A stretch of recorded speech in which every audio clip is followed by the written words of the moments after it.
Welcome back to Consumed by Stars. Thank you for sticking with me. We are now at page 124. So I'm just going to get right into it. And we're starting in Bernard's perspective, which you might know him a little better now and kind of know what his perspective sounds like and the thoughts that he has repetitively had throughout the novel. So, yeah. "And time," said Bernard, "lets fall its drop. The drop that has formed on the roof of the soul falls. On the roof of my mind, time, forming, lets fall its drop. Last week, as I stood shaving, the drop fell.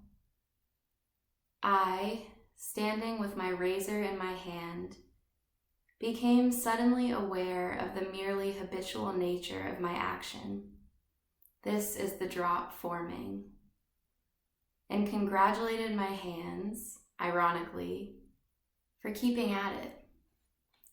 Shave, shave, shave, I said.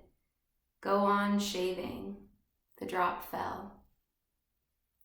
All through the day's work, at intervals, my mind went to an empty place, saying, what is lost?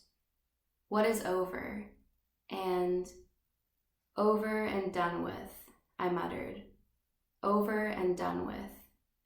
Solacing myself with words. People noticed the vacuity of my face and the aimlessness of my conversation. The last words of my sentence tailed away. And as I buttoned on my coat to go home, I said more dramatically, I have lost my youth.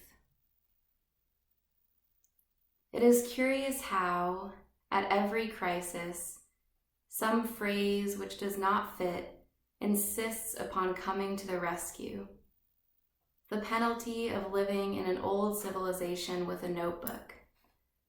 This drop falling has nothing to do with losing my youth. This drop falling is time tapering to a point. Time, which is a sunny pasture covered with a dancing light. Time, which is widespread as a field at midday, becomes pendant. Time tapers to a point. As drop falls from a glass heavy with some sediment, time falls. These are the true cycles. These are the true events. Then, as if all the luminosity of the atmosphere were withdrawn, I see to the bare bottom. I see what habit covers. I lie sluggish in bed for days.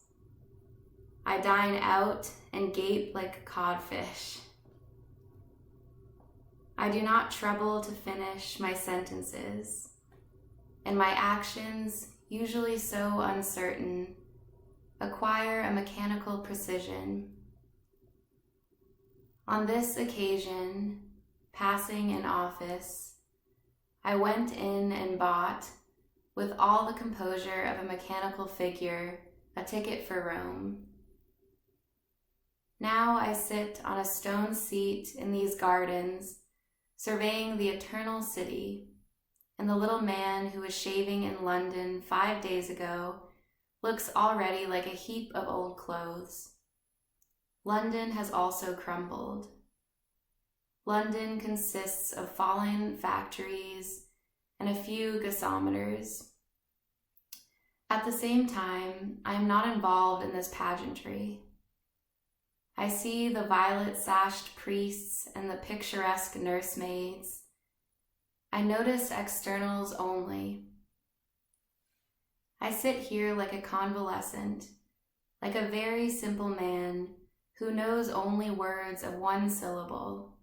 The sun is hot, I say. The wind is cold.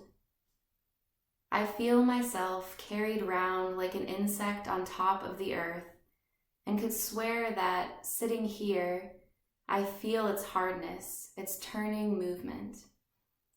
I have no desire to go the opposite way from earth. Could I prolong this sense another 6 inches? I have a foreboding that I should touch some queer territory. But I have a very limited proboscis. I never wish to prolong these states of detachment. I dislike them. I also despise them. I do not wish to be a man who sits for 50 years on the same spot thinking of his navel. I wish to be harnessed to a cart, a vegetable cart that rattles over the cobbles. The truth is that I am not one of those who find their satisfaction in one person or in infinity. The private room bores me, also the sky. My being only glitters when all its facets are exposed to many people.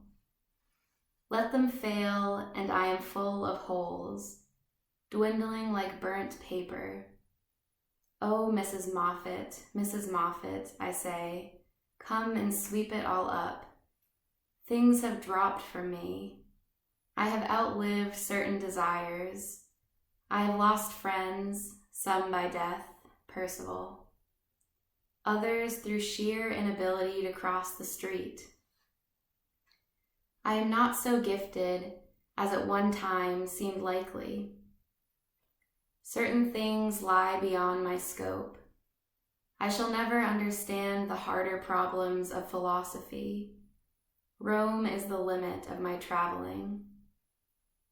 As I drop asleep at night, it strikes me sometimes with a pang that I shall never see savages in Tahiti spearing fish by the light of a blazing cresset, or a lion spring in the jungle, or a naked man eating raw flesh.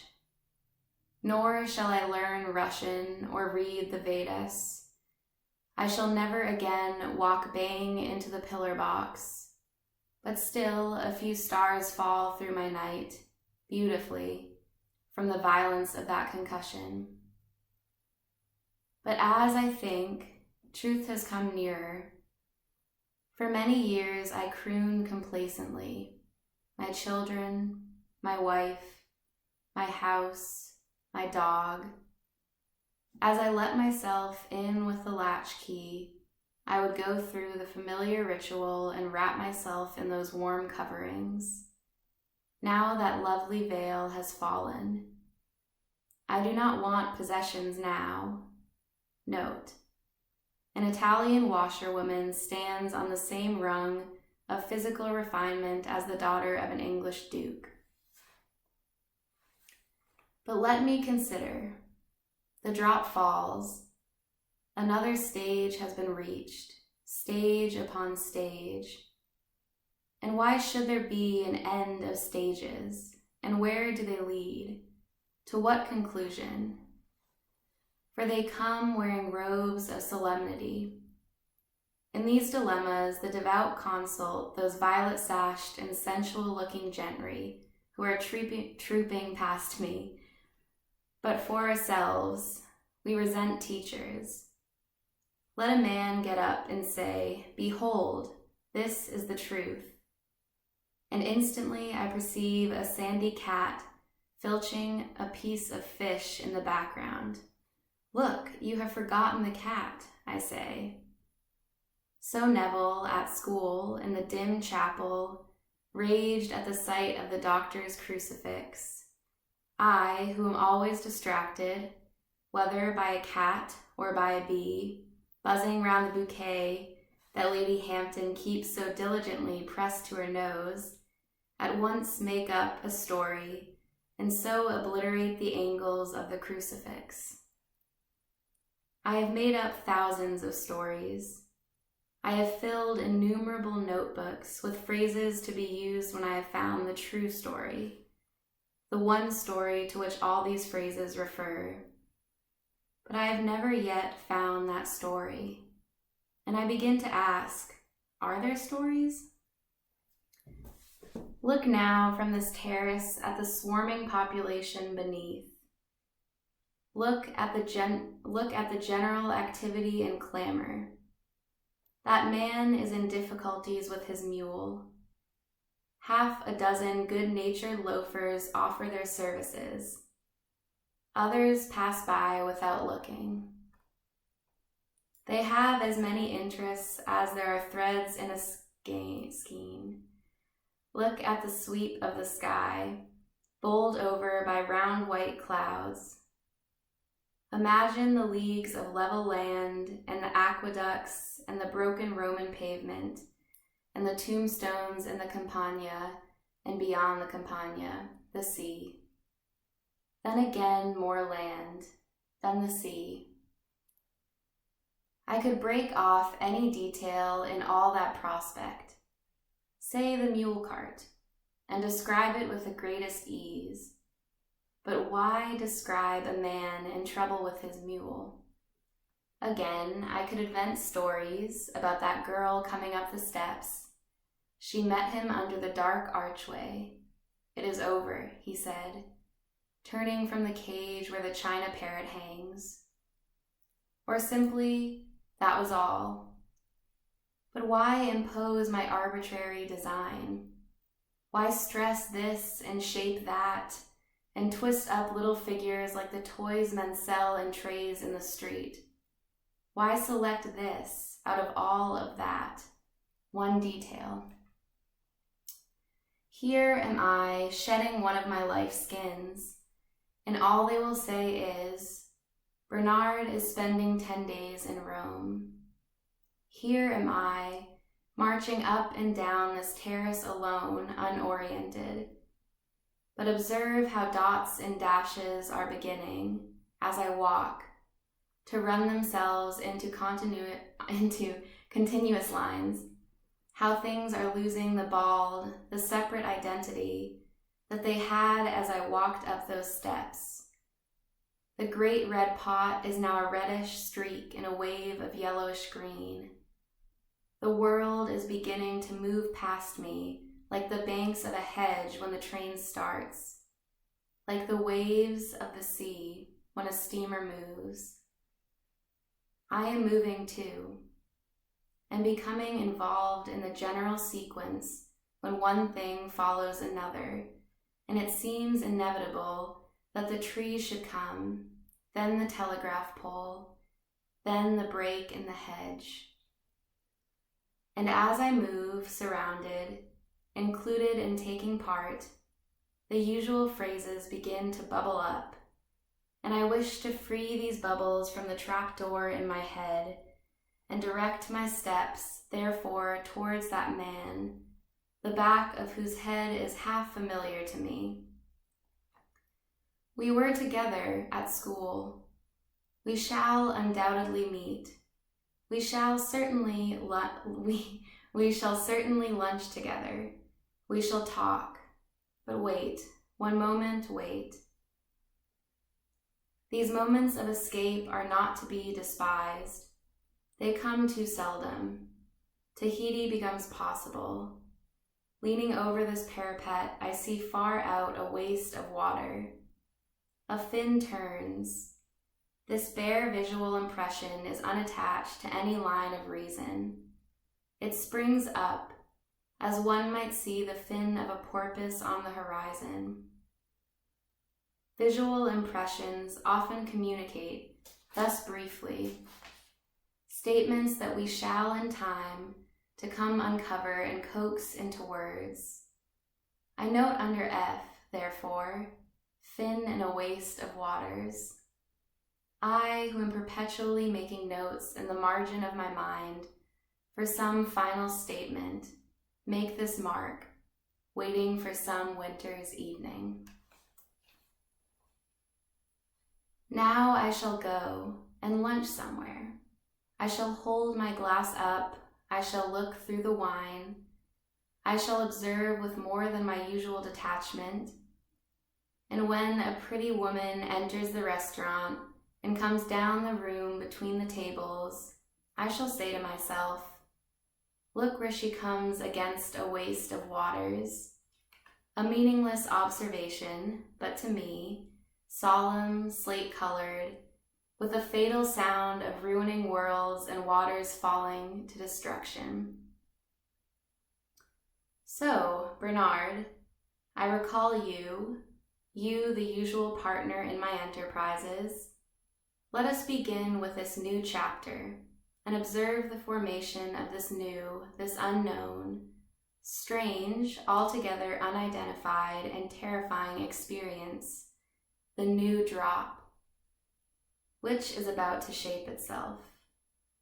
Larpent is that man's name.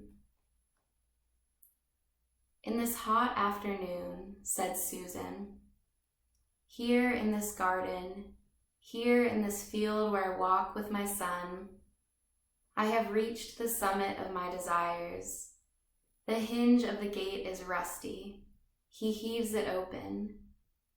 The violent passions of childhood, my tears in the garden when Ginny kissed Louis, my rage in the schoolroom, which smelt of pine, my loneliness in foreign places when the mules came clattering in on their pointed hoofs and the Italian women chattered at the fountain, shawled with carnations twisted in their hair, are rewarded by security, possession, familiarity. I have had peaceful, productive years. I possess all I see. I have grown trees from the seed.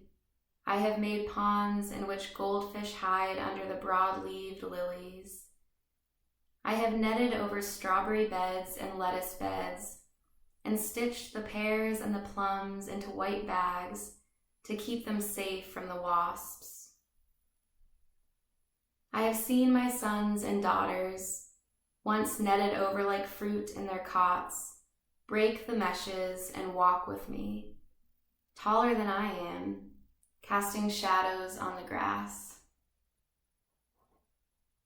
I am fenced in, planted here like one of my own trees, I say. My son, I say, my daughter. And even the ironmonger, looking up from his counter strewn with nails, paint and wire fencing, respects the shabby car at the door with its butterfly nets, pads, and beehives. We hang mistletoe over the clock at Christmas, weigh our blackberries and mushrooms, count out jam pots, and stand year by year to be measured against the shutter in the drawing room window.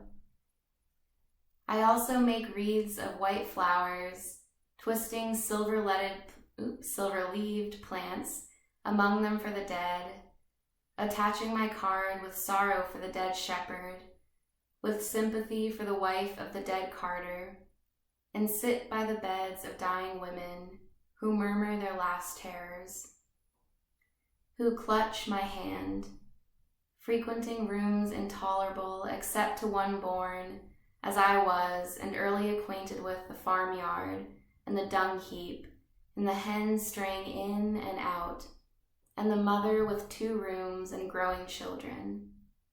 I have seen the windows run with heat. I have smelt the sink.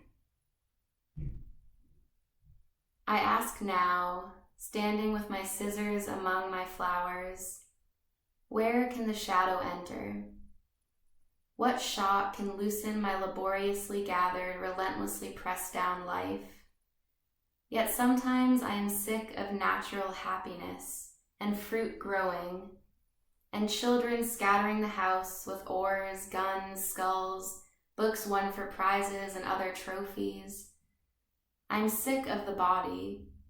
I am sick of my own craft, industry, and cunning, of the unscrupulous ways of the mother who protects, who collects under her jealous eyes at one long table her own children, always her own. It is when spring comes, cold, showery, with sudden yellow flowers, then as I look at the meat under the blue shade and press the heavy silver bags of tea of sultanas, I remember how the sun rose, and the swallows skimmed the grass, and phrases that Bernard made when we were children, and the leaves shook over us, many-folded, very light, breaking the blue of the sky, scattering wandering lights upon the skeleton roots of the beech trees where I sat, sobbing. The pigeon rose. I jumped up and ran after the words that trailed like the dangling string from an airball, up and up, from branch to branch escaping. Then, like a cracked bowl, the fixity of my morning broke, and putting down the bags of flour, I thought, life stands round me, like a glass round the imprisoned reed. I hold some scissors and snip off the hollyhocks, who went to Elvedon and trod on rotten oak apples, and saw the lady writing and the gardeners with their great brooms. We ran back, panting lest we should be shot and nailed like stoats to the wall. Now I measure, I preserve. At night I sit in the armchair and stretch my arm for my sewing, and hear my husband snore, and look up when the light from a passing car dazzles the windows, and feel the waves of my life tossed, broken, round me who am rooted. Hello, I am back. People are being a little noisy downstairs, so I had to stop and start again. This happens every time, it seems. Okay.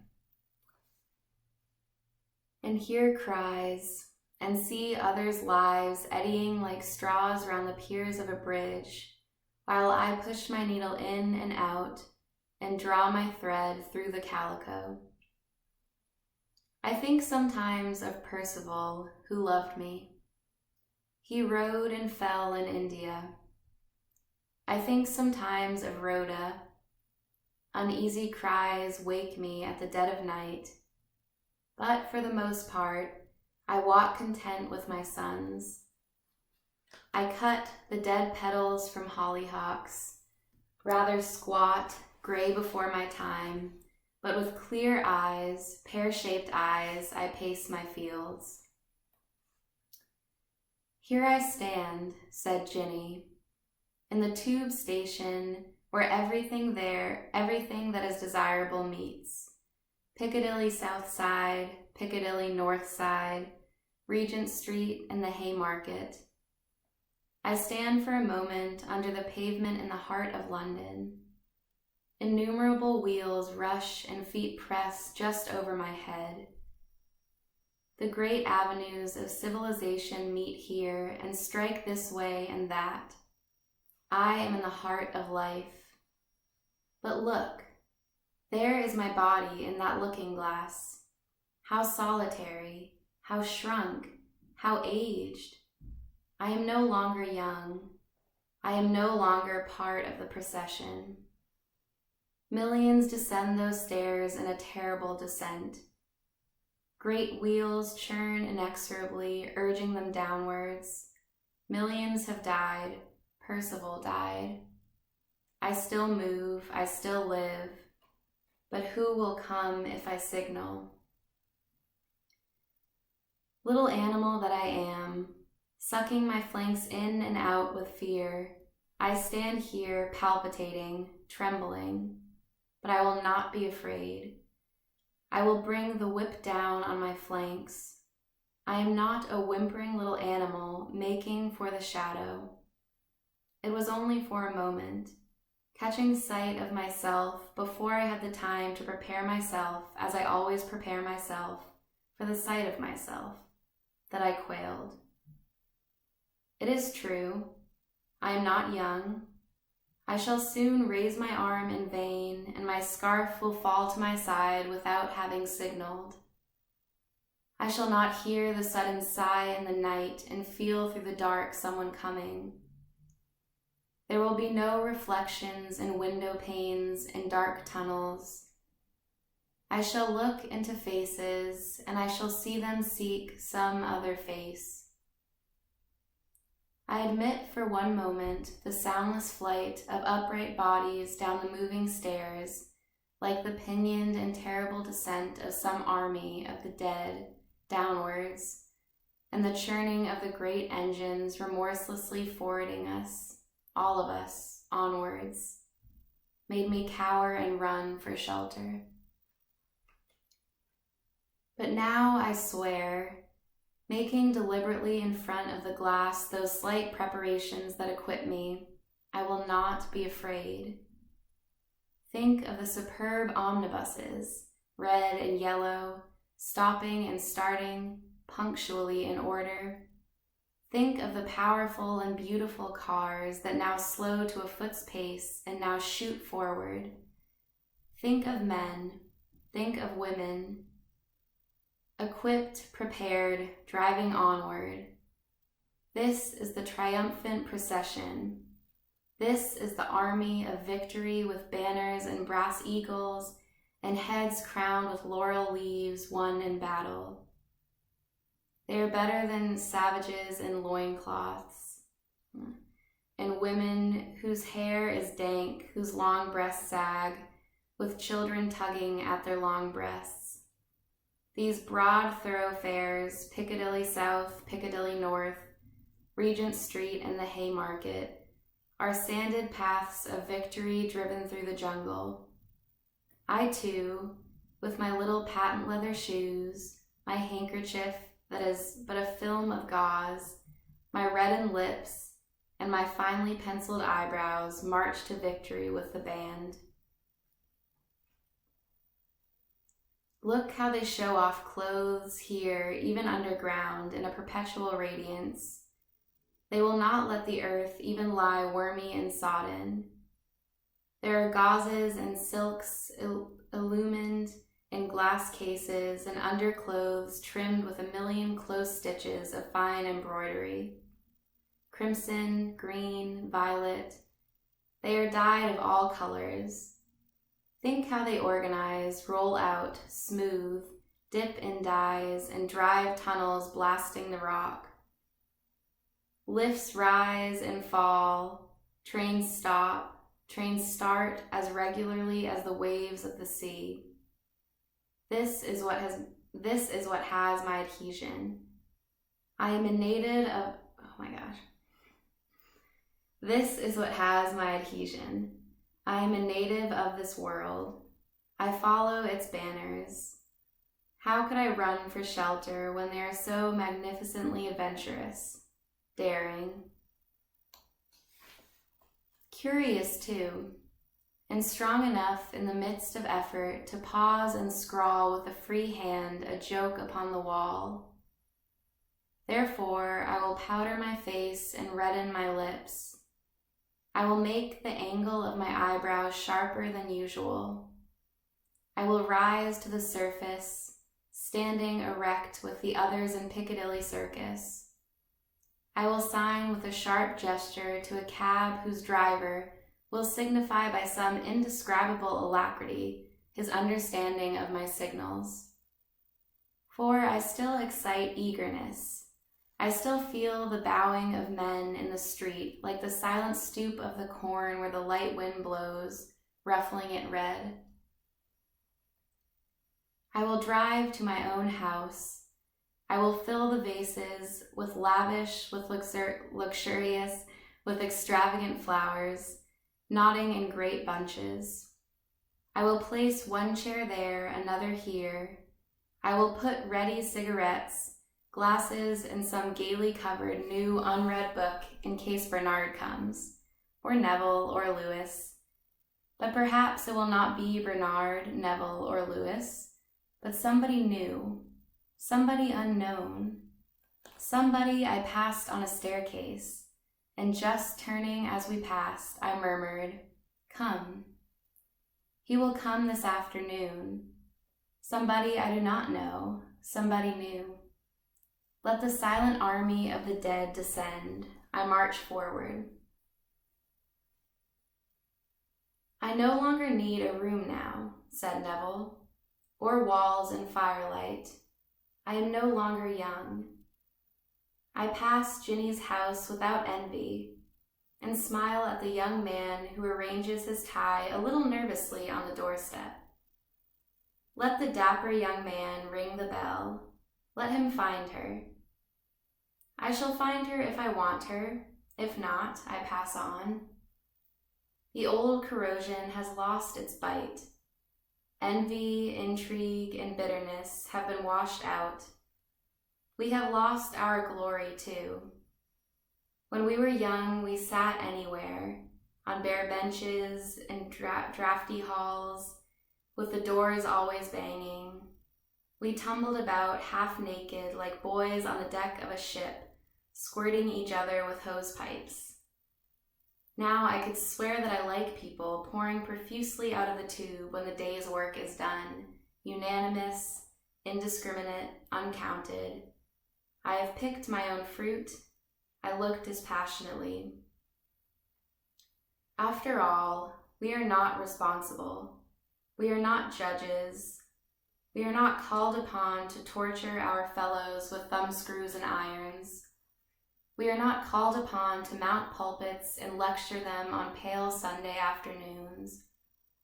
It is better to look at a rose, or to read Shakespeare as I read him here in Shaftesbury Avenue. Here's the fool, here's the villain, here in a car comes Cleopatra, burning on her barge. Here are figures of the damned too, noseless men by the police court wall, standing with their feet in fire, howling. This is poetry if we do not write it. They act their parts infallibly, and almost before they open their lips, I know what they are going to say, and wait the divine moment when they speak the word that must have been written. If it were only for the sake of the play, I could walk Shaftesbury Avenue forever. Then coming from the street, entering some room, there are people talking, or hardly troubling to talk. He says, she says, somebody else says, things that have been said so often that one word is now enough to lift a whole weight. Argument, laughter, old grievances, they fall through the air, thickening it. I take a book and read half a page of anything. They have not mended the spout of the teapot yet. The child dances, dressed in her mother's clothes. But then Rhoda, or it may be Lewis, some fasting and anguished spirit, passes through and out again. They want a plot, do they? They want a reason? It is not enough for them, this ordinary scene. It is not enough to wait for the thing to be said as if it were written, to see the sentence lay its dab of clay precisely on the right place, making character. To perceive suddenly some group in outline against the sky. Yet if they want violence, I have seen death and murder and suicide all in one room. One comes in, one goes out. There are sobs on the staircase. I have heard threads broken and knots tied, and the quiet stitching of white cambric going on and on the knees of a woman. Why ask, like Lewis, for a reason, or fly like Rhoda to some far grove and part the leaves of the laurels and look for statues? They say that one must beat one's wing against the storm, in the belief that beyond this welter the sun shines. The sun falls sheer into pools that are fledged with willows. Here it is November. The poor hold out matchboxes and wind-bitten fingers. They say truth is to be found there entire in virtue, that shuffles along here. Down blind alleys is to be had there perfect. More noise, back again. Hopefully you can't hear someone mowing the lawn somewhere outside. All right. Rhoda flies with her neck outstretched and blind, fanatic eyes past us. Lewis, now so opulent, goes to his attic window among the blistered roofs and gazes where she has vanished, but must sit down in his office among the typewriters and the telephone and work it all out for our instruction, for our regeneration, and the reform of an unborn world. But now in this room, which I enter without knocking, things are said as if they had been written. I go to the bookcase. If I choose, I read half a page of anything. I need not speak, but I listen.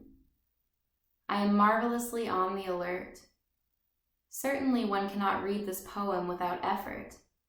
The page is often corrupt and mud-stained and torn and stuck together with faded leaves, with scraps of verbena or geranium. To read this poem, one must have myriad eyes, like one of those lamps that turn on slabs of racing water at midnight in the Atlantic, when perhaps only a spray of seaweed pricks the surface, or suddenly the waves gape and up shoulders a monster. One must put aside antipathies and jealousies and not interrupt. One must have patience and infinite care and let the light sound, whether of spiders' delicate feet on a leaf or the chuckle of water in some irrelevant drainpipe, unfold too. Nothing is to be rejected in fear or horror. The poet who has written this page, what I read with people talking, has withdrawn. There are no commas or semicolons. The lines do not run in convenient lengths. Much is sheer nonsense. One must be skeptical, but throw caution to the winds, and when the door opens, accept absolutely. Also sometimes weep.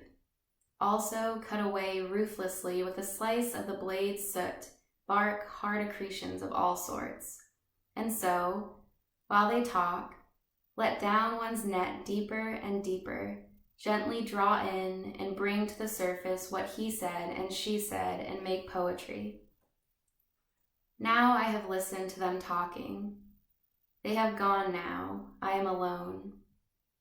I could be content to watch the fire burn forever, like a dome, like a furnace. Now some spike of wood takes the look of a scaffold or pit or happy valley. Now it is a serpent curled crimson with white scales. The fruit on the curtain swells beneath the parrot's beak. Cheep, cheep creaks the fire, like the cheep of insects in the middle of a forest. Cheep, cheep, it clicks while out there. The branches thrash the air, and now, like a volley of shot, a tree falls.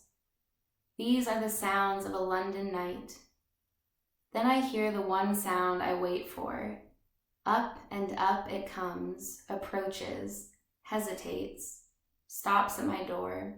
I cry, "Come in, sit by me, sit on the edge of the chair." Swept away by the old hallucination, I cry, "Come closer, closer." I come back from the office, said Lewis. I hang my coat here, place my stick there. I like to fancy that Rickaloo walked with such a cane. Thus I divest myself of my authority. I have been sitting at the right hand of a director at a varnished table. The maps of our successful undertakings confront us on the wall. We have laced the world together with our ships. The globe is strung with our lines. I am immensely respectable. All the young ladies in the office acknowledge my entrance. I can dine where I like now, and without vanity may suppose that I shall soon acquire a house in Surrey, 2 cars, a conservatory, and some rare species of melon. That I still return. I still come back to my attic, hang up my hat, and resume in solitude that curious attempt which I have made since I brought down my fist on my master's grained oak door. I open a little book. I read one poem. One poem is enough. O western wind. O western wind, you are at enmity with my mahogany table and spats, and also, alas, with the vulgarity of my mistress, the little actress who has never been able to speak English correctly, O western wind, when wilt thou blow? Rhoda, with her intense abstraction, with her unseeing eyes the color of snail's flesh, does not destroy you, western wind. Whether she comes at midnight when the stars blaze, or at the most prosaic hour of midday, she stands at the window and looks at the chimney pots. O western wind, when wilt thou blow? My task, my burden, has always been greater than other people's. A pyramid has been set on my shoulders. I have tried to do a colossal labor. I have driven a violent, an unruly, a vicious team. With my Australian accent, I have sat in eating shops and tried to make the clerks accept me, yet never forgotten my solemn and severe convictions and the discrepancies and incoherences that must be resolved. As a boy, I dreamt of the Nile, was reluctant to awake, yet brought down my fist on the grained oak door. It would have been happier to have been born without a destiny, like Susan, like Percival, whom I most admire. O western wind, when wilt thou blow, that the small rain down can rain? Life has been a terrible affair for me. I am like some vast sucker, some glutinous, some adhesive, some insatiable mouth. I have tried to draw from the living flesh the stone lodged at the center. I have known little natural happiness, though I chose my mistress in order that, with her Cockney accent, she might make me feel at my ease. But she only tumbled the floor with dirty underlinen, and the charwoman and the shop boys called after me a dozen times a day, mocking my prim and supercilious gait. There's a truck. Okay, it's gone. O western wind, when wilt thou blow, that the small rain down can rain? What has my destiny been, the sharp-pointed pyramid that has pressed on my ribs all these years? That I remember, the Nile, and the women carrying pitchers on their heads. That I feel myself woven in and out of the long summers and winters that have made the corn flow and have frozen the streams. I am not a single and passing being. My life is not a moment's bright spark like that on the surface of a diamond. I go beneath ground tortuously, as if a warder carried a lamp from cell to cell. Did I say that right? Tortuous. Yeah, sorry. My destiny has been that I remember and must weave together, must plait into the cable the many threads, the thin, the thick, the broken, the enduring of our long history, of our tumultuous and varied day. There is always more to be understood, a discord to be listened for, a falsity to be reprimanded. Broken and soot-stained are these roofs with their chimney cowls, their loose slates, their slinking cats and attic windows. I pick my way over broken glass among blistered tiles and see only vile and famished faces. Let us suppose that I make reason of it all, one poem on a page and then die. I can assure you it will not be unwillingly. Percival died, Rhoda left me, but I shall live to be gaunt and sere, to tap my way, much respected, with my gold-headed cane along the pavements of this city. Perhaps I shall never die, shall never attain even that continuity and permanence. O western wind, when wilt thou blow, that the small rain down can rain?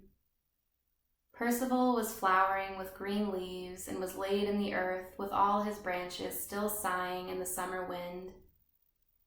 Rhoda, with whom I shared silence when the others spoke, she who hung back and turned aside, when the herd assembled and galloped with orderly, sleek backs over the rich pastures, has gone now like the desert heat. When the sun blisters the roofs of the city, I think of her. When the dry leaves patter to the ground, when the old men come with pointed sticks and pierce little bits of paper as we pierced her. O western wind, when wilt thou blow, that the small rain down can rain? Christ, that my love were in her arms, and I in my bed again. I return now to my book. I return now to my attempt. O life, how I have dreaded you, said Rhoda. O human beings, how I have hated you, how you have nudged, how you have interrupted, how hideous you have looked in Oxford Street, how squalid sitting opposite each other, staring in the tube. Now as I climb this mountain, from the top of which I shall see Africa, my mind is printed with brown paper parcels and your faces. I have been stained by you and corrupted. You smelt so unpleasant too, lining up outside doors to buy tickets. All were dressed in indeterminate shades of gray and brown, never even a blue feather pinned to a hat. None had the courage to be one thing rather than another. What dissolution of the soul you demanded in order to get through one day. What lies, bowings, scrapings, fluency, and servility. How you chained me to one spot, 1 hour, one chair, and sat yourselves down opposite. How you snatched from me the white spaces that lie between hour and hour, rolled them into dirty pellets, and tossed them into the wastepaper basket with your greasy paws. Yet those were my life. But I yielded. Sneers and yawns were covered with my hand. I did not go out into the street and break a bottle in the gutter as a sign of rage. Trembling with ardor, I pretended that I was not surprised. What you did, I did. If Susan and Ginny pulled up their stockings like that, I pulled mine up like that also. So terrible was life that I held up shade after shade. Look at life through this. Look at life through that. Let there be rose leaves, let there be vine leaves. I covered the whole street. Oxford Street, Piccadilly Circus, with the blaze and ripple of my mind, with vine leaves and rose leaves. There were boxes too, standing in the passage when the school broke up. I stole secretly to read the labels and dreams of names and faces. Harrogate, perhaps, Edinburgh, perhaps was ruffled with golden glory, where some girl whose name I forget stood on the pavement, but it was the name only. I left Lewis, I feared embraces, with fleeces, with vestments. I have tried to cover the blue-black blade. I implored day to break into night. I have longed to see the cupboard dwindle, to feel the bed soften, to float suspended, to perceive lengthened trees, lengthened faces, a green bank on a moor, and 2 figures in distress saying goodbye. I flung words and fans like those the sower throws over the plowed fields when the earth is bare. I desired always to stretch the night and fill it fuller and fuller with dreams. Then in some hall I parted the boughs of music and saw the house we have made. The square stood upon the oblong. The house which contains it all, I said, lurching against people's shoulders in an omnibus after Percival died. Yet I went to Greenwich. Walking on the embankment, I prayed that I might thunder forever on the verge of the world where there is no vegetation, but here and there a marble pillar. I threw my bunch into the spreading wave. I said, consume me, carry me to the furthest limit. The wave has broken, the bunch is withered. I seldom think of Percival now. Now I climb this Spanish hill, and I will suppose that this mule back is my bed and that I lie dying. There is only a thin sheet between me now and the infinite depths. The lumps in the mattress soften beneath me. We stumble up, we stumble on. My path has been up and up towards some solitary tree with a pool beside it on the very top. I have sliced the waters of beauty in the evening when the hills close themselves like birds' wings folded. I have picked sometimes a red carnation and wisps of hay. I have sunk alone on the turf and fingered some old bone and thought, when the wind stoops to brush this height, may there be nothing found but a pinch of dust. The mule stumbles up and on. The ridge of the hill rises like mist, but from the top I shall see Africa. Now the bed gives under me.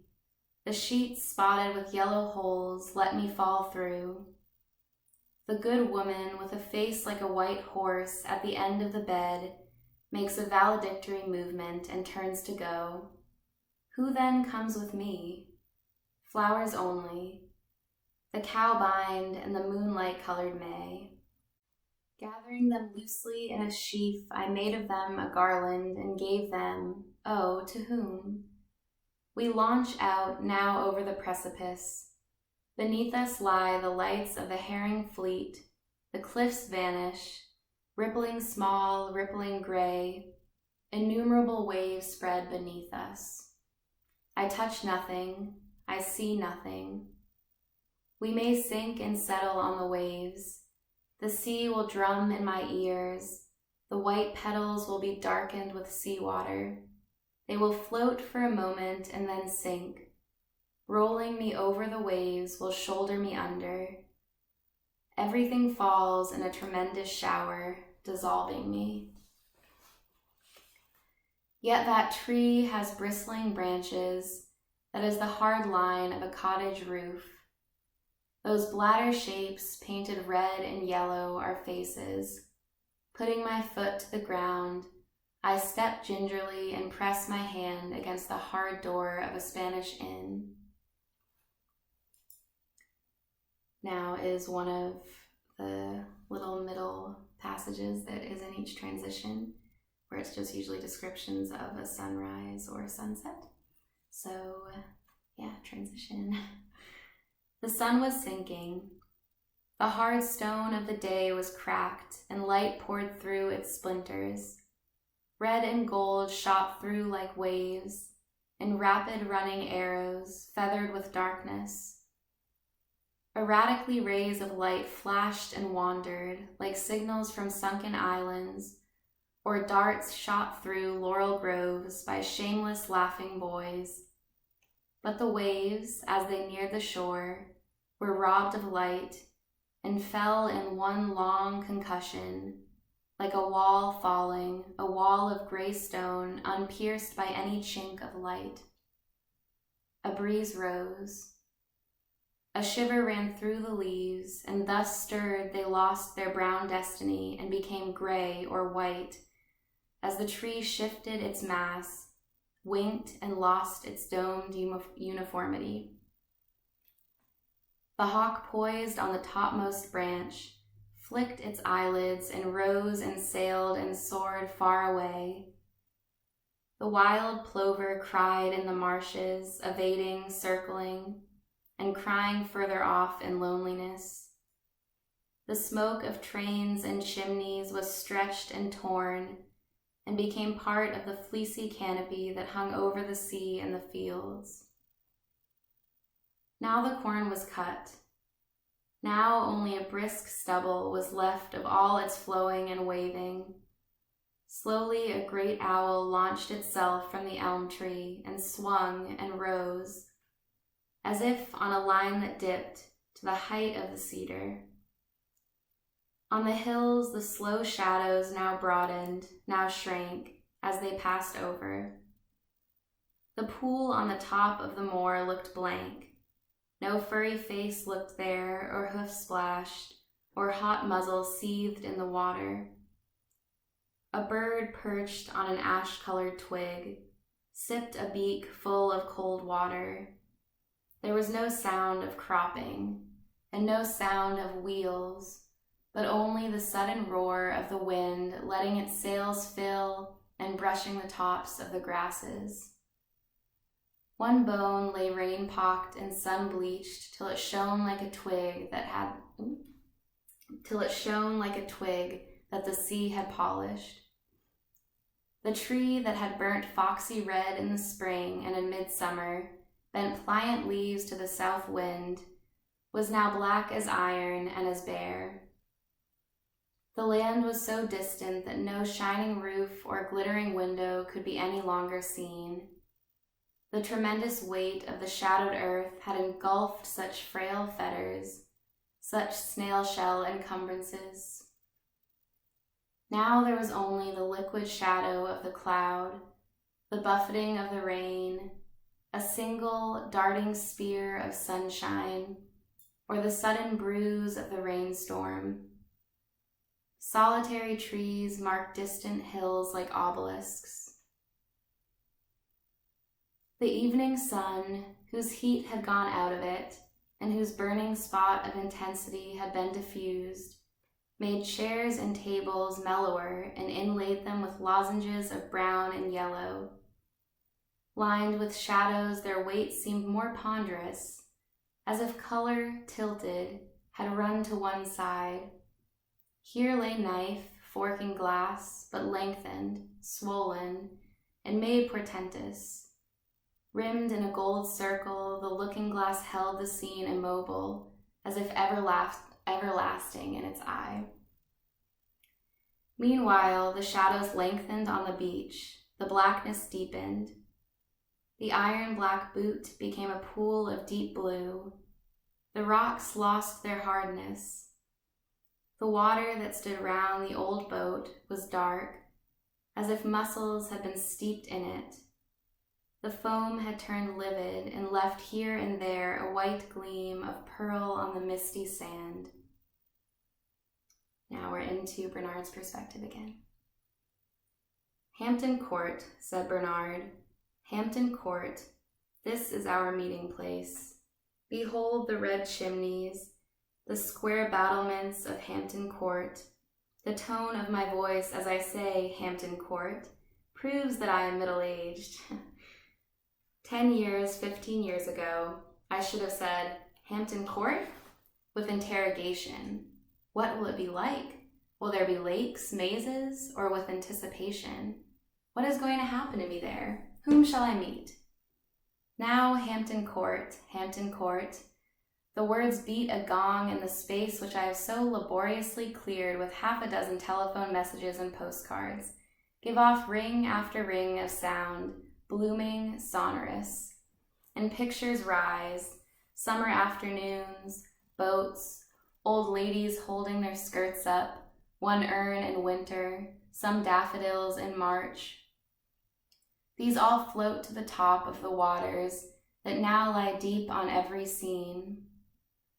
There at the door by the inn, our meeting place, they are already standing, Susan, Louis, Rhoda, Ginny, and Neville. They have come together already. In a moment, when I have joined them, another arrangement will form, another pattern. What now runs to waste, forming scenes profusely, will be checked, stated. I am reluctant to suffer that compulsion. Already at 50 yards distance, I feel the order of my being changed. The tug of the magnet of their society tells upon me. I come nearer. They do not see me. Now Rhoda sees me, but she pretends, with her horror of the shock of meeting, that I am a stranger. Now Neville turns, suddenly raising my hand, saluting. Neville, I cry, I too have pressed flowers between the pages of Shakespeare's sonnets, and am churned up. My little boat bobs unsteadily upon the chopped and tossing waves. There is no panacea, let me note, against the shock of meeting. It is uncomfortable too, joining ragged edges, raw edges, only gradually, as we shuffle and trample into the inn, taking coats and hats off. Does meeting become agreeable? Now we assemble in the long, bare dining room that overlooks some park, some green space still fantastically lit by the setting sun, so that there's a gold bar between the trees, and sit ourselves down. Now sitting side by side, said Neville, at this narrow table, now before the first emotion is worn smooth, what do we feel? Honestly now, openly and directly, as befits old friends meeting with difficulty, what do we feel on meeting? Sorrow. The door will not open, he will not come, and we are laden. Being now all of us middle-aged, loads are on us. Let us put down our loads. What have you made of life, we ask, and I? You, Bernard, you, Susan, you, Ginny, and Rhoda, and Louis? The lists have been posted on the doors.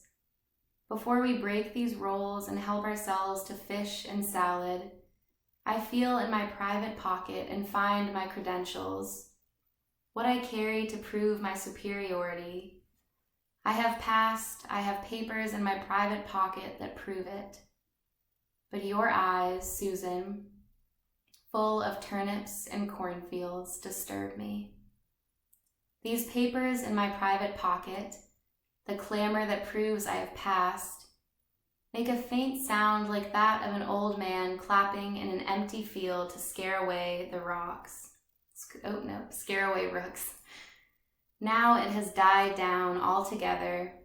Under Susan's stare, the clapping, the reverberation that I have made, and I hear only the wind sweeping over the plowed land, and some birds singing, perhaps some intoxicated lark. Has the waiter heard of me? Or those furtive, everlasting couples now loitering, now holding back and looking at the trees which are not yet dark enough to shelter their prostrate bodies? No. The sound of clapping has failed. What then remains when I cannot pull out my papers and make you believe by reading aloud my credentials that I have passed? What remains is what Susan brings to light under the acid of her green eyes, her crystal pear-shaped eyes. There is always somebody when we come together, and the edges of meeting are still sharp, who refuses to be submerged, whose identity, therefore, one wishes to make crouch beneath one's own. For me now, it is Susan. I talk to impress Susan. Listen to me, Susan. When someone comes in at breakfast, even the embroidered fruit on my curtain swells so that parrots can peck it.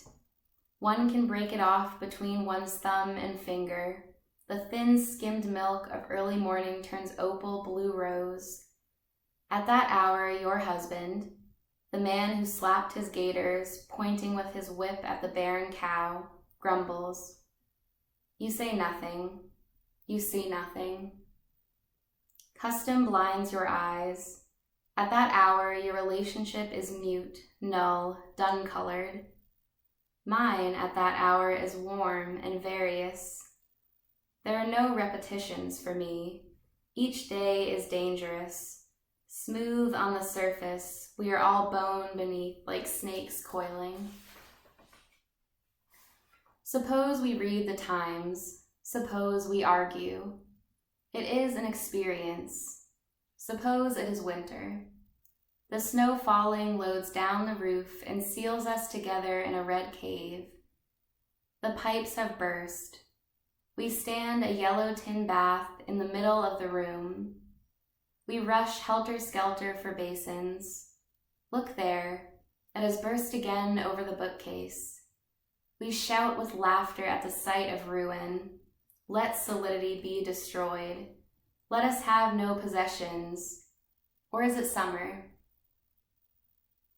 We may wander to a lake and watch Chinese geese waddling flat-footed to the water's edge, or see a bone-like city church with young green trembling before it. I choose at random. I choose the obvious. Each sight is an arabesque scrawled suddenly to illustrate some hazard and marvel of intimacy. The snow, the burst pipe, the tin bath, the Chinese goose. These are signs swung high, aloft upon which, looking back, I read the character of each love, how each was different. You, meanwhile, for I want to diminish your hostility, your green eyes fixed on mine, and your shabby dress, your rough hands, and all the other emblems of your maternal splendor, have stuck like a limpet to the same rock. Yet it is true. I do not want to hurt you, only to refresh and furbish up my own belief in myself that failed at your entry. Change is no longer possible. We are committed. Before, when we met in a restaurant in London with Percival, all simmered and shook, we could have been anything. We have chosen now, or sometimes it seems the choice was made for us. A pair of tongs pinched us between the shoulders. I chose. I took the print of life not outwardly, but inwardly upon the raw, the white, the unprotected fiber. I am clouded and bruised with the print of minds and faces and things so subtle that they have smell, color, texture, substance, but no name. I am merely Neville to you, who see the narrow limits of my life and the line it cannot pass. But to myself I am immeasurable, a net whose fibers pass imperceptibly beneath the world. My net is almost indistinguishable from that which it surrounds. It lifts whales, huge leviathans, and white jellies, what is amorphous and wandering. I detect, I perceive. Beneath my eyes opens a book. I see the bottom, the heart. I see to the depths. I know what loves are trembling into fire, how jealousy shoots its green flashes hither and thither, how intricately love crosses love. Love makes knots. Love brutally tears them apart. I have been knotted. I have been torn apart. But there was another glory once, when we watched for the door to open and Percival came, when we flung ourselves unattached on the edge of a hard bench in a public room. There was the beechwood, said Susan, Elvedon and the gilt hands of the clock sparkling among the trees. The pigeons broke the leaves. The changing, traveling lights wandered over me. They escaped me. Yet look, Neville, whom I discredit in order to be myself, at my hand on the table. Look at the gradations of healthy color here on the knuckles, here on the palm. My body has been used daily, rightly, like a tool by a good workman, all over. The blade is clean, sharp, worn in the center. We battle together like beasts fighting in a field, like stags making their horns clash. Seen through your pale and yielding flesh, even apples and bunches of fruit must have a filmed look as if they stood under glass. Lying deep in a chair with one person only, but one person who changes, you see 1 inch of flesh only. Its nerves, fibers, the sullen or quick flow of blood on it, but nothing entire. You do not see a house in a garden, a horse in a field, a town laid out as you bend like an old woman straining her eyes over her darning. But I have seen life in blocks, substantial, huge, its battlements and towers, factories and gasometers, a dwelling place made from time immemorial after an hereditary pattern. These things remain square, prominent, undissolved in my mind. I am not sinuous or suave. I sit among you, abrading your softness with my hardness, quenching the silver-gray flickering moth-wing quiver of words with the green spurt of my clear eyes. Now we have clashed our antlers. This is the necessary prelude, the salute of old friends. The gold has faded between the trees, said Rhoda, and a slice of green lies behind them, elongated like the blade of a knife seen in dreams, or some tapering island on which nobody sets foot. Now the cars begin to wink and flicker, coming down the avenue. Lovers can draw into the darkness now. The boles of the trees are swollen, are obscene with lovers. It was different once, said Bernard.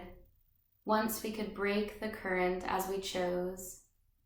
How many telephone calls, how many postcards are now needed to cut this hole through which we come together, united, at Hampton Court. How swift life runs from January to December. We are all swept on by the torrent of things grown so familiar that they cast no shade. We make no comparisons, think scarcely ever of I or of you. In this unconsciousness, attain the utmost freedom from friction and part the weeds that grow over the mouths of sunken channels. We have to leap like fish, high in the air, in order to catch the train from Waterloo.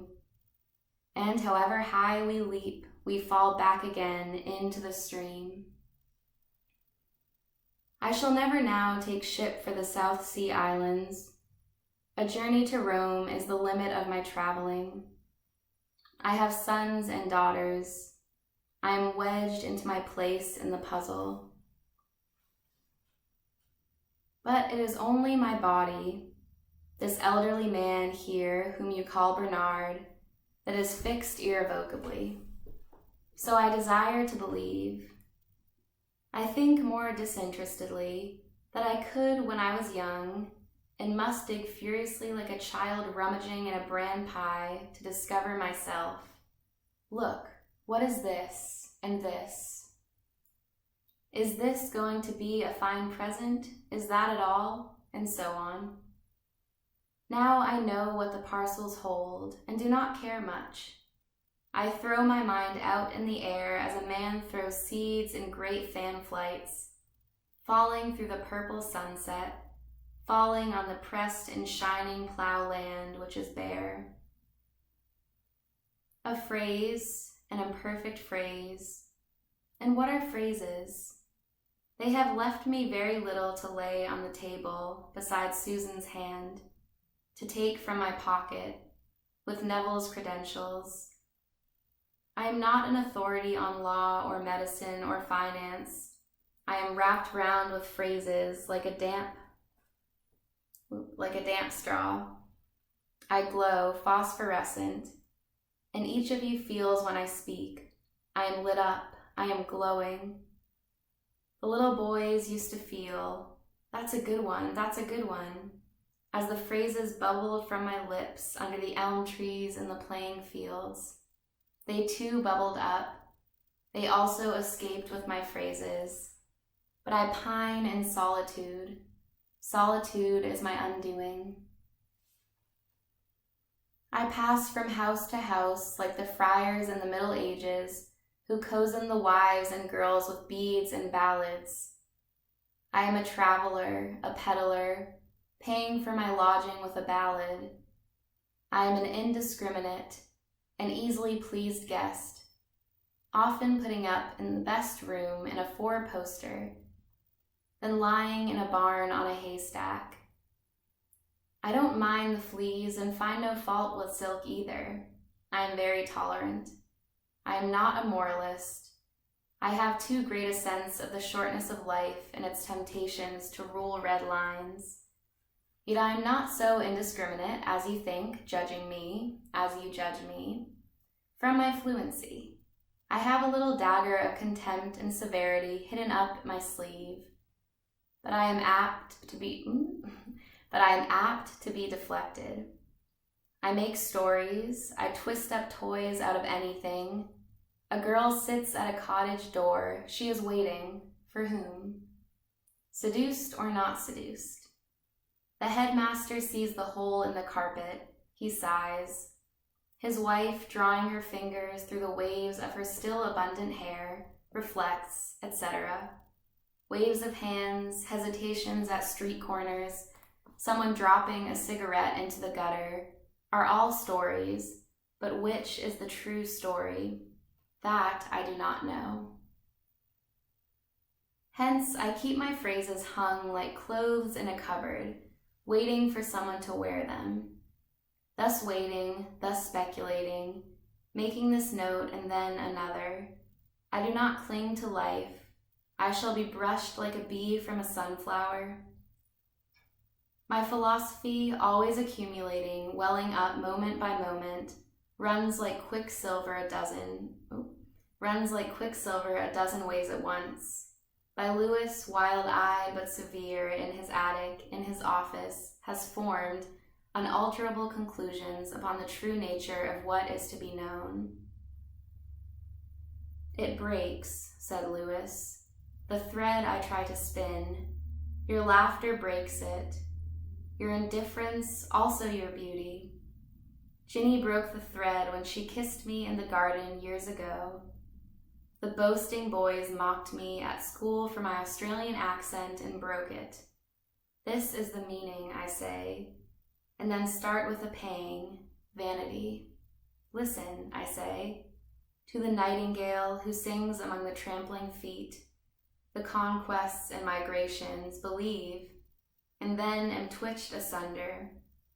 Over broken tiles and splinters of glass, I pick my way. Different lights fall, making the ordinary leopard spotted and strange. This moment of reconciliation, when we meet together united, this evening moment, with its wine and shaking leaves, and youth coming up from the river in white flannels, carrying cushions, is to me black with the shadows of dungeons and the tortures and infamies practiced by man upon man. So imperfect are my senses that they never blot out with one purple the serious charge that my reason adds and adds against us, even as we sit here. What is the solution, I ask myself, and the bridge? How can I reduce these dazzling, these dancing apparitions to one line capable of linking all in one? So I ponder, and you, meanwhile, observe maliciously my pursed lips, my sallow cheeks, and my invariable frown. But I beg you also to notice my cane and my waistcoat. I have inherited a desk of solid mahogany in a room hung with maps. Our steamers have won an enviable reputation from their cabins replete with luxury. We supply swimming baths and gymnasiums. I wear a white waistcoat now and consult a little book before I make an engagement. This is the arch and the ironical manner in which I hope to distract you from my shivering, my tender, and infinitely young and unprotected soul. For I am always the youngest, the most naively surprised, the one who runs in advance in apprehension and sympathy with discomfort or ridicule, should there be a smut on a nose or a button undone. I suffer for all humiliations. Yet I am also ruthless, marmoreal. I do not see how you can say that it is fortunate to have lived. Your little excitements, your childish transports, when a kettle boils, when the soft air lifts Ginny's spotted scarf and floats web-like, are to me like silk streamers thrown in the eyes of the charging bull. I condemn you, yet my heart yearns toward you. I would go with you through the fires of death, yet am happiest alone. I luxuriate in gold and purple vestments, yet I prefer a view over chimney pots, cats scraping their mangy sides upon blistered chimney stacks, broken windows, and the hoarse clangor of bells from the steeple of some brick chapel. I see what is before me, said Ginny. This scarf, these wine-colored spots, this glass, this mustard pot, this flower. I like what one touches, what one tastes. I like the rain when it is turned to snow and become palatable. And being rash and much more courageous than you are, I do not temper my beauty with meanness lest it should scorch me. I gulp it down entire. It is made of flesh, it is made of stuff. My imagination is the body's. Its visions are not fine spun and white with purity like Lewis's. I do not like your lean cats and your blistered chimney pots. The scrannel beauties of your rooftops repel me. Men and women in uniforms, wigs and gowns, bowler hats and tennis shirts, beautifully open at the neck, the infinite variety of women's dresses, I note all clothes always, delight me. I eddy with them, in and out, into rooms, into halls, here, there, everywhere, wherever they go. This man lifts the hoof of a horse. This man shoves in and out the drawers of his private collection. I am never alone. I am attended by a regiment of my fellows. My mother must have followed the drum, my father the sea. I am like a little dog that trots down the road after the regimental band, but stops to snuff a tree trunk, to sniff some brown stain, and suddenly careers across the street after some mongrel cur, and then holds one paw up while it sniffs an entrancing whiff of meat from the butcher's shop. My traffics have led me into strange places. Men, how many, have broken from the wall and come to me. I have only to hold my hand up. Straight as a dart, they have come to the place of assignation. Straight as a dart, they have come to the place of assignation. Perhaps a chair on a balcony, perhaps a shop at a street corner. The torments, the divisions of your lives have been solved for me night after night, sometimes only by the touch of a finger under the tablecloth as we sat dining. So fluid has my body become, forming even at the touch of a finger into one full drop, which fills itself, which quivers, which flashes, which falls into ecstasy.